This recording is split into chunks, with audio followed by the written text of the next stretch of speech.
বন্ধু দেশ হারা তোমরা হয়তো পার্ট 1 ভিডিওটি দেখেই ফেললে, কিন্তু পার্ট 2 ভিডিও কবে আসবে এই ভিডিওতে বিস্তারিত আলোচনা হবে, তাই জন্য স্কিপ না করে ফুল ভিডিওটি দেখতে থাকো।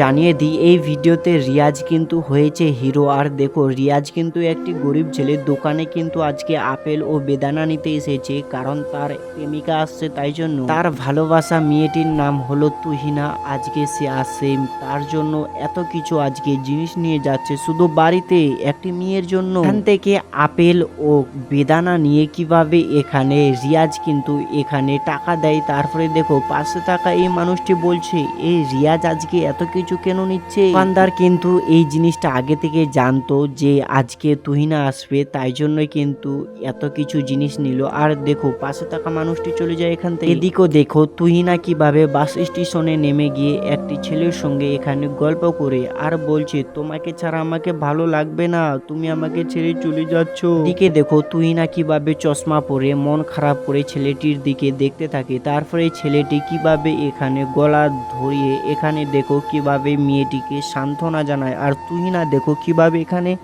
হাসছে ওহো করে। এদিকে দেখো রিয়াজ চলে এসেছে, তবুও রিয়াজকে দেখে দেখে কিভাবে এখানে হাসতে থাকে। তখনই রিয়াজ বলে তোমাদেরকে টাউন এলাকায় এইরকম কি সবার সঙ্গে গলা ধরে নাকি। এখনই দেখো বন্ধু কিভাবে রিয়াজকে এই ব্যাগগুলো নিয়ে যেতে বলে। আর দেখো এখানে কিভাবে বাড়িতে চলে এসে আর তারপরে দেখো তার ভাবিগুলো কিভাবে দেখে তাদেরকে। রিয়াজ দেখো কিভাবে এখানে অটো থেকে নামার সময় তুহিনা এখানে কিভাবে এখানে চোখগুলো পাকড়ে পাকড়ে দেখে। আর তার ভাবিগুলো একটা কথা বলেছিল, ভাবি বলেছিল আরে এটা কি রিয়াজ বউ আস্তে আস্তে বইয়ের পাগল। তারপরে দেখো কিভাবে এখানে তার ভাবিদের অপমান করে দেয় এখানে তুহিনা। আর দেখো আর ভাবিরা এখানে কত দুঃখে পড়ে গেছিল, বলছে এটা কি হতবাকা মেয়ে রে, এই ছেলেটা এত ভালো তবুও দেখো। তারপরে রিয়াজ বলে ভাবি এটা কোনো রাগ করো না, এইগুলো পাগল মেয়ে এইরকমই বলে। তারপরে দেখো তুহিনা কত দূরে চলে গেছিল আর রিয়াজ ওখানেই ছিল। তারপরে দেখো গ্রামের তারপরে তার বাবার সঙ্গে তুহিনার কিভাবে এখানে কথা বলছিল। তুহিনার বাবা বলে যে হ্যাঁ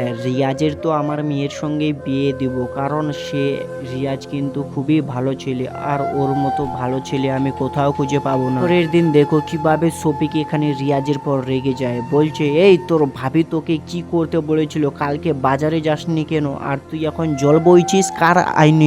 তখন কোনো কথা না বলে এখানে দেখো কিভাবে দাঁড়িয়ে আছে, কারণ দেখতে পাচ্ছ। তারপরের দিন দেখো কিভাবে এখানে সফিক এখানে টিভি দেখছিল। এর মধ্যে দেখো এখানে কি দেয়, চা আর বিস্কুট খাওয়ার জন্য দেয় এই বাড়ির যে চাকর আছে। কিন্তু দেখো এই চাকরটি কিন্তু খাবার দিতে গিয়ে তারপরে দেখো একে কি বললো। আর দেখো কত মুখ চোখ এখানে রেগে গেছে এই মেয়েটি। কিন্তু তোমাদের জানিয়ে দিই 1 মাস পরে কিন্তু পার্ট 2 আসবে, অবশ্যই চ্যানেলটা সাবস্ক্রাইব করো, লাইক করো।